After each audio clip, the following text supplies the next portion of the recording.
জয় মা ভবতারিণী মায়ের কাছে আমার এই প্রার্থনা, জগৎবাসী যেন মায়ের কৃপায় ভালোই থাকে। তো মা সকলের মঙ্গল করুক। তো আজকের ভিডিও হচ্ছে আমি দক্ষিণেশ্বরে এসেছি আমরা। তো দক্ষিণেশ্বরে এসে মায়ের পুজো দেব আর সব কিছু ঘুরে ঘুরে দেখব, তোমাদেরও দেখাবো। আজকের ভিডিওটি হচ্ছে আমরা দক্ষিণেশ্বর এসে পৌঁছেছি সকাল 6টায়। তো গতকাল রাত্রি 11টার সময় বেলুড় মঠ এসে পৌঁছেছি। তো আজ সকালে চলে আসলাম দক্ষিণেশ্বর। পুরী থেকে কলকাতা আমরা বন্দে ভারত ট্রেনে এসেছিলাম। তো তারপর আমরা একটি গাড়ি নিয়ে বেলুড় মঠ এসে পৌঁছেছি। তো 10টা বেজে গেছে, তাই বড় গেট বন্ধ, ছোট গেট দিয়ে হেঁটে হেঁটে আমরা যাচ্ছি।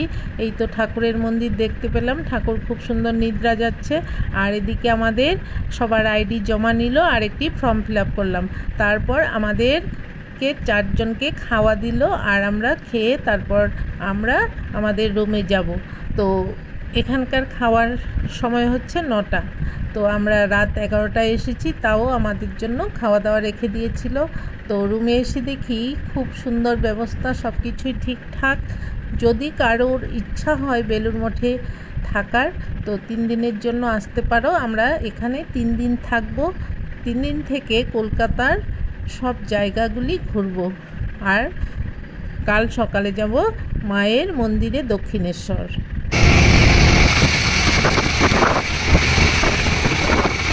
বেলুড় মঠ থেকে দক্ষিণেশ্বর যেতে হলে ফেরিঘাটেও যাওয়া যায়। ফেরিঘাট 7টার সময় খুলে সকাল। তো তাই আমরা খুব সকালে বেরিয়ে পড়েছি 5টার সময়। তাই আমরা একটি গাড়ি নিয়ে চলে আসলাম মায়ের মন্দিরে। এই তো জুতো রেখে আমরা পুজো দিতে যাব। আমরা একটি দোকানে ঢুকে মায়ের জন্য শাঁখা, সিঁদুর, আলতা, শাড়ি আর পুজোর ডালা কিনে নিলাম। তারপর মায়ের পুজো দিব। মায়ের পুজো দিয়ে তারপর আমরা চারিদিক ঘুরতে থাকলাম। দক্ষিণেশ্বরে সকালে আসতে হয়, 6টার মধ্যে আসতে পারলে খুব ভালো হয়। তো আমরা খুব তাড়াতাড়ি এসে পড়েছি, একদম সামনে থেকে মাকে দর্শন করেছি।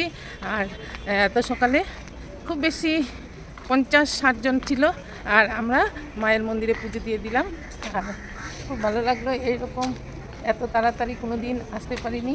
আমাদের সকলেরই জানা যে রানী রাসমণি দক্ষিণেশ্বরের মা ভবতারিণীর মন্দির প্রতিষ্ঠা করেছিলেন 1855 সালে।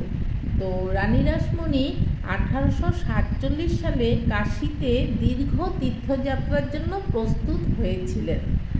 তো তীর্থযাত্রার শুরুর আগের দিন রাত্রিবেলা রানী রাসমণি স্বপ্নে দিব্য মাতা দেবী কালীর দর্শন পেয়েছিলেন।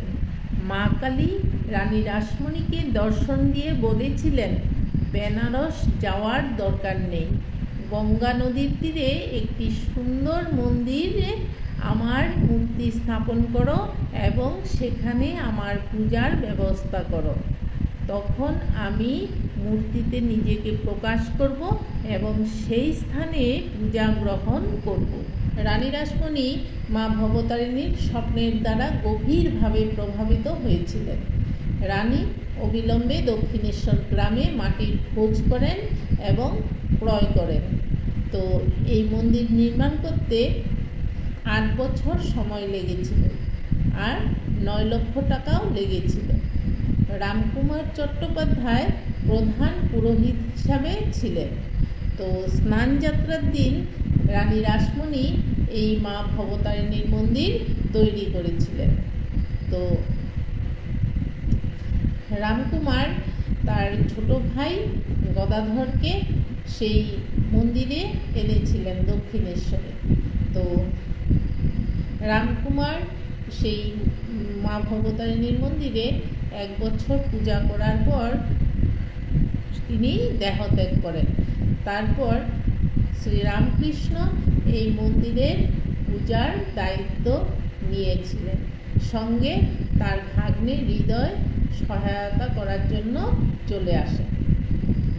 দক্ষিণেশ্বর কালী মায়ের মন্দির, এই হচ্ছে সাদা মন্দিরটি হচ্ছে রানী রাসমণির মন্দির। আর এই হচ্ছে মা শারদার নহবত। আর এই হচ্ছে গঙ্গা। শ্রী রামকৃষ্ণ পরমহংসদেব মা ভবতারিণীর মন্দিরে 30 বছরকাল পূজা করেছিলেন। তো 1857 সাল থেকে এই মন্দিরের পূজার ভার গ্রহণ করেছিলেন। পরবর্তীকালে ঠাকুর এই মন্দিরকেই তার সাধন ক্ষেত্র রূপে বেছে নিয়েছিলেন। দক্ষিণেশ্বরের এই যে 12টি শিবের মন্দির, আর এই পাশে হচ্ছে শ্রী শ্রী রামকৃষ্ণ পরমহংসদেবের পার্ষদগণ। তো ঠাকুর শ্রী রামকৃষ্ণের প্রিয় সন্তানদের মূর্তি গড়া আছে। তো খুব সুন্দর, খুব ভালো লাগলো দেখতে। গঙ্গার পাড়ে ঠাকুরের প্রিয় সন্তানেরা বসে আছে মনে হচ্ছে। আর এইদিকে হচ্ছে এই যে শ্রী শ্রী মা শারদার নহবত ঘর। তো এই নহবত ঘরেই মা সারাদিন থাকতেন আর সন্তানদের রান্না করে খাওয়াতেন। আর এই মন্দিরটি হচ্ছে রানী রাসমণির। তো এই ছোট্ট ঘরে মা সারাদিন থেকে সন্তানদের জন্য খাওয়া দাওয়ার ব্যবস্থা আর সব কিছুই এই ছোট ঘরে থেকেই মা করতেন। সঙ্গীদের নিয়ে এই ঘরে থাকতেন মা শারদা। এই যে মায়ের নহবত ঘর, দেখে মনে হচ্ছে স্বয়ং মা যেন বসে আছে, খুব ভালো লেগেছে। তো এই ঘরটি দেখছো, এই ঘরে মা সন্তানদের জন্য রান্না বান্না করতেন।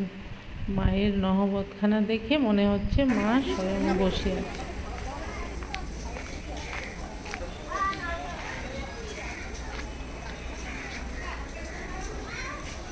শারদা এই নহবতের থেকে এই গঙ্গা ঘাটে আসতেন সকালবেলা স্নান করতে। তো এই যে গঙ্গা দেখতে পাচ্ছ তোমরা, নহবতের থেকে একদম সামনেই গঙ্গা ছিল। মায়ের স্নান করার জন্য, জল নেওয়ার জন্য একদম সামনেই ছিল। এই যে দেখতে পাচ্ছ।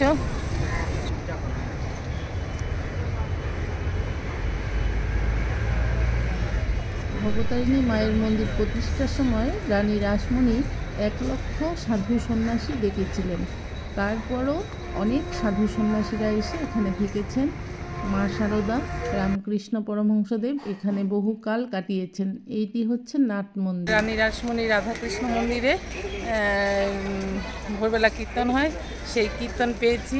তো কীর্তন শুনলাম, কিন্তু তো মোবাইল ভিতরে নেওয়া নিষেধ, তো তার জন্য তোমার হলো না ভিডিও করা, দেখাতে পারলাম না। মায়ের পুজোর জল নিয়ে যাওয়া হচ্ছে সকালবেলা, এখন পুজো হবে। এখন প্রায় বেলা 8টা, 8:30 হয়ে গেছে। তো লোকজন আস্তে আস্তে চলে আসছে, লোকজনের ভিড় বেড়ে গেছে। তো এই ঘরটি দেখতে পাচ্ছ, এই ঘরটি হচ্ছে ঠাকুরের বাসস্থান। তো ঠাকুর এখানে অনেক দিন এই গৃহে বসবাস করেছিলেন।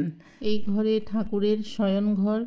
তো এখানে ঠাকুরের কিছু কিছু জিনিস রাখা আছে, সব দর্শন করলাম। দেখা এ ভুবনে আর কে আছে,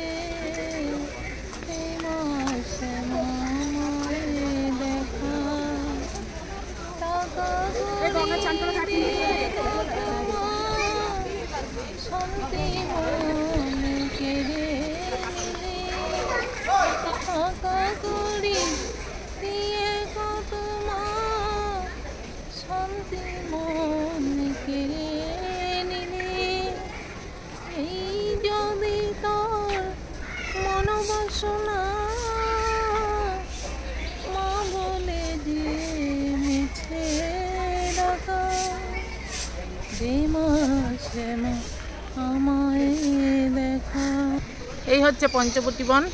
ভিতরে কাউকে ঢুকতে দেওয়া হয় না। পঞ্চবটিতে ভোরের আলো,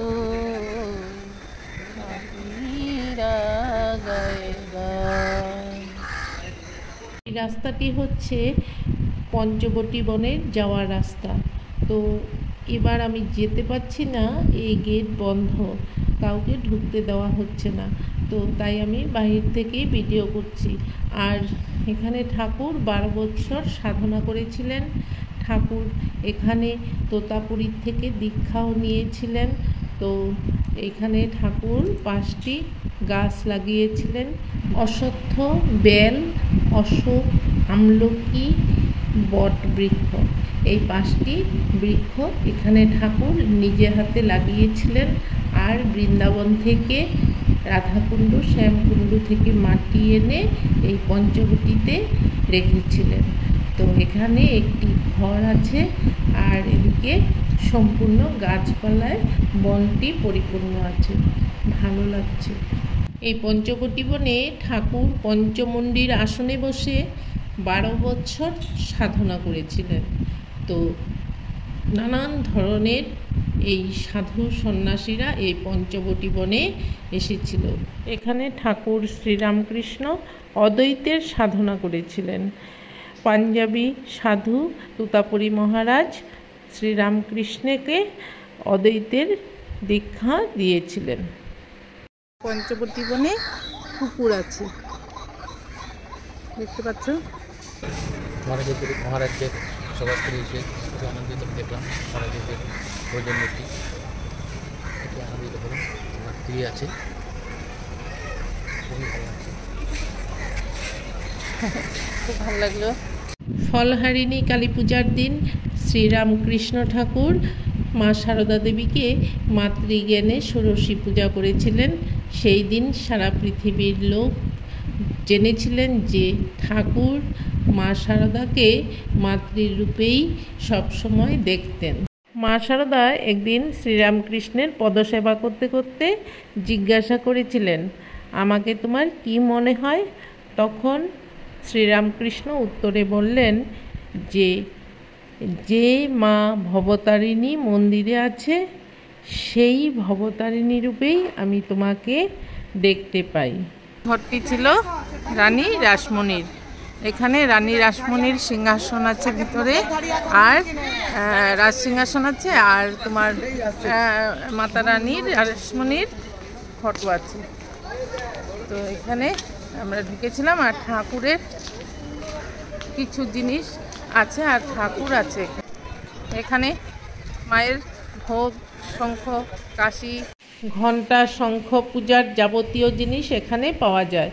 তো অনেক রকম দেবদেবতার মূর্তিও আছে, খুব ভালো সুন্দর করে সাজিয়ে রেখেছে। তো আমরা ঘুরতে ঘুরতে দক্ষিণেশ্বর মন্দিরের পিছন দিকটা এসে দেখলাম একটি পুকুর আছে, আর অনেক সুন্দর করে গাছ লাগানো আছে, খুব ভালো লাগছে, তাই ঘুরে ঘুরে দেখছি।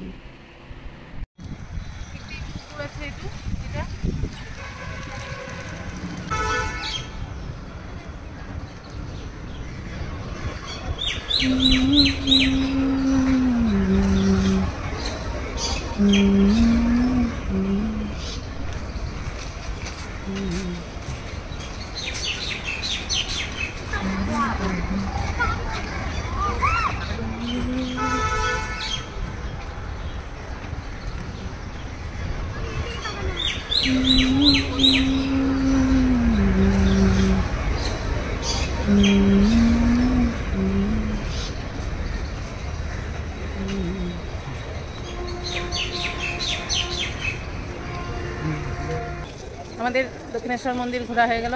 এখন মায়ের শ্রীচরণে প্রণাম জানিয়ে আমরা বেরিয়ে যাব এখন বেলুড় মঠে।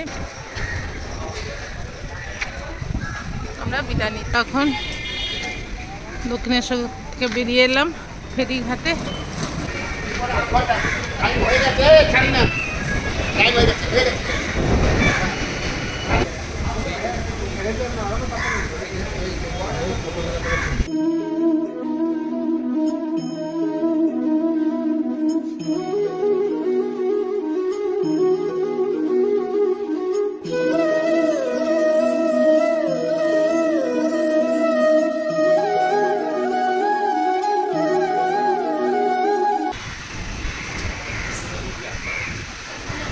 মায়ের পুজো দেওয়া হয়ে গেছে, এখন আমরা গঙ্গা পার হয়ে বেলুড় মঠে যাব। আমরা ওখানেই থাকছি।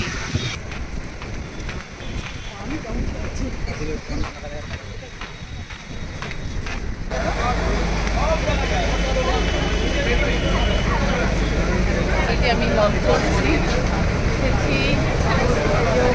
পাপা এখানে বসেছে।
এবার মায়ের চরণে জল দিয়ে আমরা চলে যাচ্ছি এই পার থেকে ওই পার, তার মানে দক্ষিণেশ্বর কালী মন্দির থেকে বেলুড় মঠের ঘাট অবধি আমরা যাবো।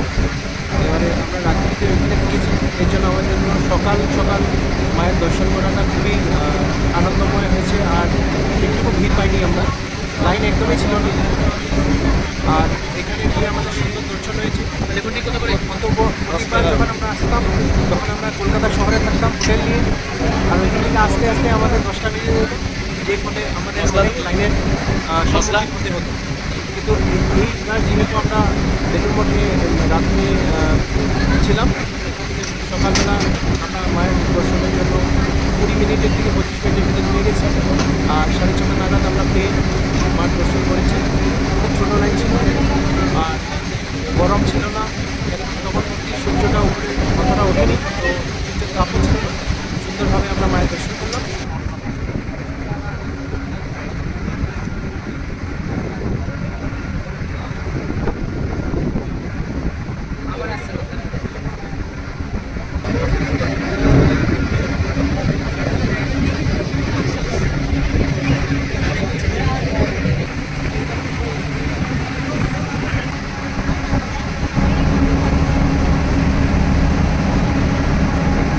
আমাদের যাত্রা শেষ,